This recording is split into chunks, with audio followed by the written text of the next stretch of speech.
Hi there. Just wanted to share some reflections on the win against Southampton Athletic. First of all, absolutely brilliant to see us score so many goals, coming from a variety of different areas and different scorers. So absolutely brilliant. That's what we want to see. It's always easier to criticise the negatives and to sort of go onto those. So I really want to spend some time looking at where we need to work on for next matches. We conceded our goals, I think, when we overcommitted. When we're attacking 3-1, we want to be attacking with 3. And sometimes if you look back at when we concede, it's because in that build-up of play, we've attacked with 4 and we've really pushed forward, trying to find that goal. They've sprung that quick transition on us and picked us back. So the concept of cover and balance is absolutely crucial. We need to make sure that we have enough players, typically 1, sometimes we might need to bring a second back if they're playing 2-2 against us and they're leaving 2 up. But we need to be always thinking, what happens if we lose the ball? Am I in the right position to make that recovery run? If you are standing behind the final line, you're probably not going to be effective countering. So think about your positioning when attacking, anticipating that transition back. When we're attacking, we need to be, for me, a little bit more patient in the build-up. We've got the quick transitions bit, but it's just taking the time in our own half, a few more passes across the bowl, make them play against us and press into us, and then we'll counter it and then we'll play through that. And there's also some set pieces work that I want to have a look at. There's about 5 or 6 sections to this with some videos, so hopefully you won't get too bored just by listening to me and watching the black and white. So just focusing to start off with on the build-up in 3-1. The objective of 3-1 is in our own half of the pitch. Be patient, keep moving the ball. When that happens, the opposition will get tired, they will get bored, they will make mistakes and press when they shouldn't. They will give us the space to play through. If we take our time, be patient, and move the ball quickly and with purpose. Ultimately, 3-1 is about patiently holding the ball up and then hitting that quick transition. If we can, into the feet of the pivot. If we can't, or if it's on, diagonally and direct with pace into the wing play. If it goes into the feet of the wingers, then it's about combination stuff. Maybe the wingers invert, maybe they come in to pick the ball up. Otherwise, it's about we've moved their press around, and now we're going to play forward and play as quickly as we can. So what you're going to see here are 2 really good examples quite early on in the second half of us building out really effectively 3-1.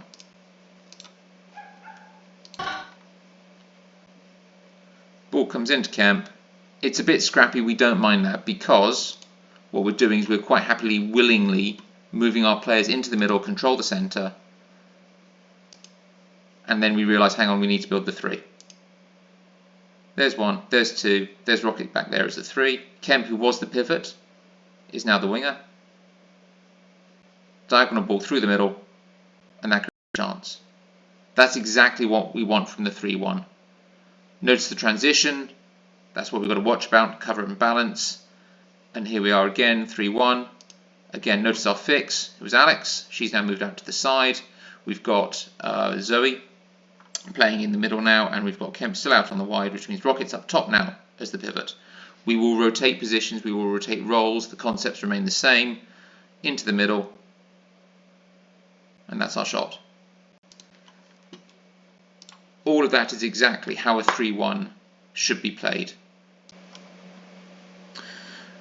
But the important part then is, if we're attacking as a 3, we have to have cover and balance. We have to have those players back in order that if we do expect there to be a counter transition, if they're going to come back at us and if we overcommit, then how do we cover that?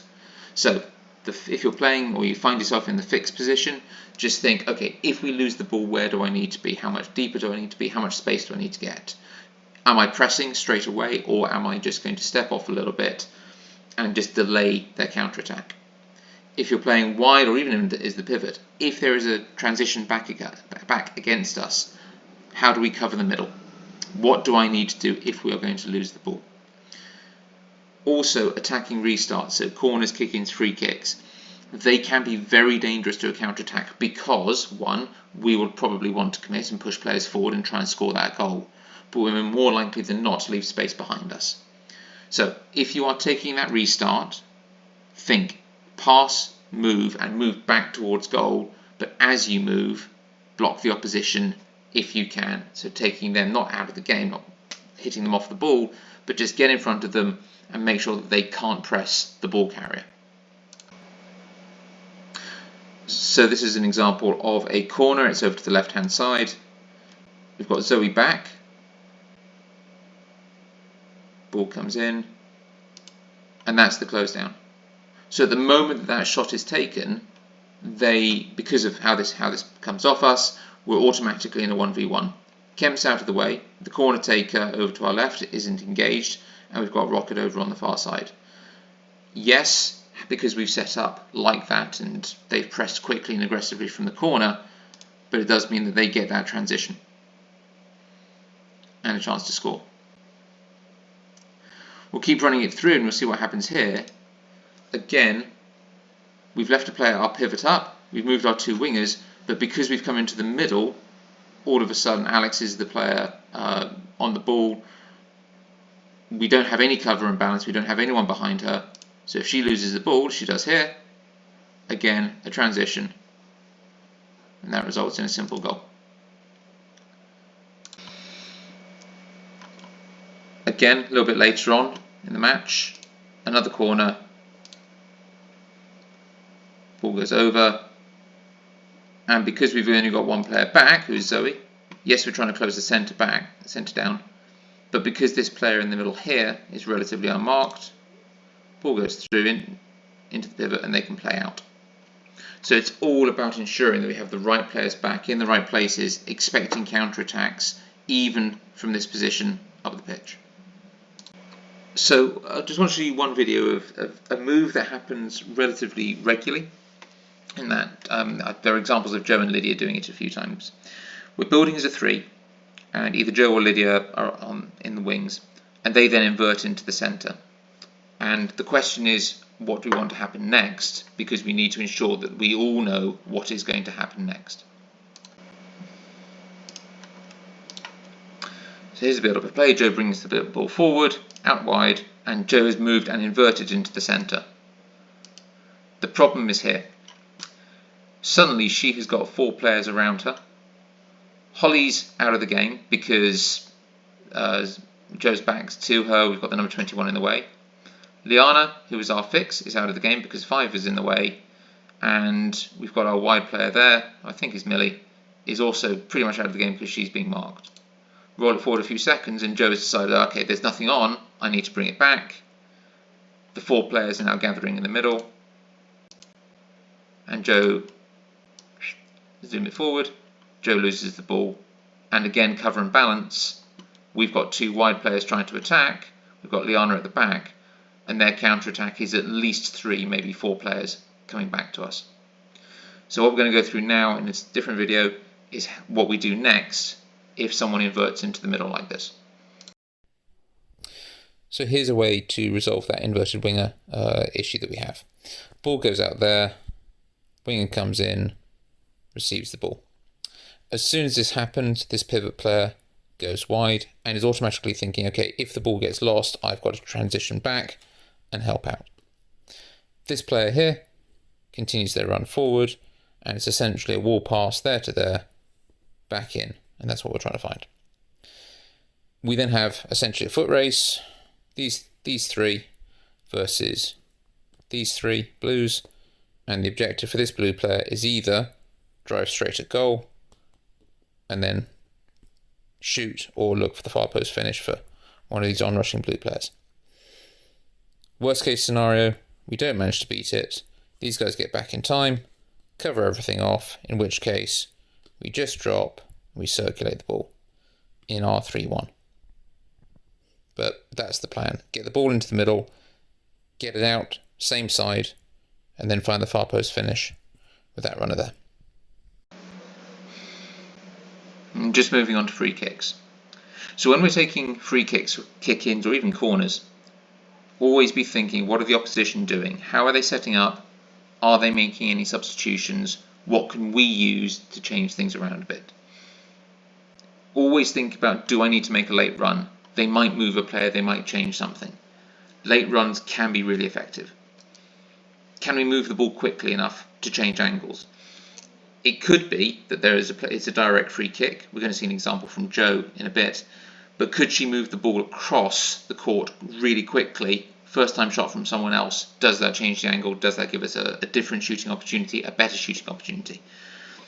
Remember, from all attacking restarts, and particularly direct free kicks or indirect free kicks, the objective is to get a shot on target that at least forces a blocked save. Not a caught one, those result in counter-attacks. I want the goalkeeper to save the ball, but take it out for a corner as an absolute worst-case scenario. Obviously we want goals, but I want the goalkeeper to be forced into making a difficult save. So, just want to show an example. Els is down on the floor, she's just been fouled, we've won the direct free kick. So, we're thinking, what are the opposition doing? Players making a sub, so they're going to change things around a little bit. How are they shaping up? What's happening? Keeper's trying to form a wall on the near post, and at this point, Lydia just drops back to 11. Sarah dives in late, there's our late run, brilliant, and that brings 11 with her. At this point, for me, there is a second option here of the ball across into Lydia for a first time shot, because there are two players here on the wall plus the goalkeeper. Near post is going to be a difficult angle. Lydia may have a better option going centrally. As it is, Lydia decides to bend her run and keep it going. Jo shoots. It's not a bad shot, but again, the outcome that we want is for the goalkeeper to be forced into a save. How can we create better shooting opportunities by moving the ball, moving players, moving things around, if we're going to get that outcome of the goalkeeper being forced into that save? And one final one from me. If we can, on direct free kicks, particularly the more central ones, have someone on the far post. It makes the goal bigger, it drags defenders over to cover. In my opinion, it really annoys the goalkeeper, and more importantly, it allows us to score really easy tap-ins. Again, a little bit of build-up of play and just thinking about how we use the time leading up to a free kick to create more opportunities for ourselves. Jo's on the ball, she gets fouled and wins the foul. At this time, I'd already called for Jo to be subbed, so she eventually comes on over, recognising she's picked up a bit of a knock and Rocket was always going to come on. You'll notice, therefore, Rocket is making a very late run. This is really good from us, by the way, from a cover and balance perspective. We've got the players back that we need at this point. We're not overcommitting, and we know it's going to be a direct shot. But notice Rocket's late run, it's a bit casual. Oh, I'm not doing that much, not doing that much. There we are. Goes all the way around past line of sight. No one's watching her. Bang. That is a really, really good free kick. So that's it from me. Again, thank you very much for your intensity and your hard work on Saturday. Genuinely enjoyed being there with you, and I hope you guys enjoyed playing the match. Really looking forward to the next one, and hopefully another win.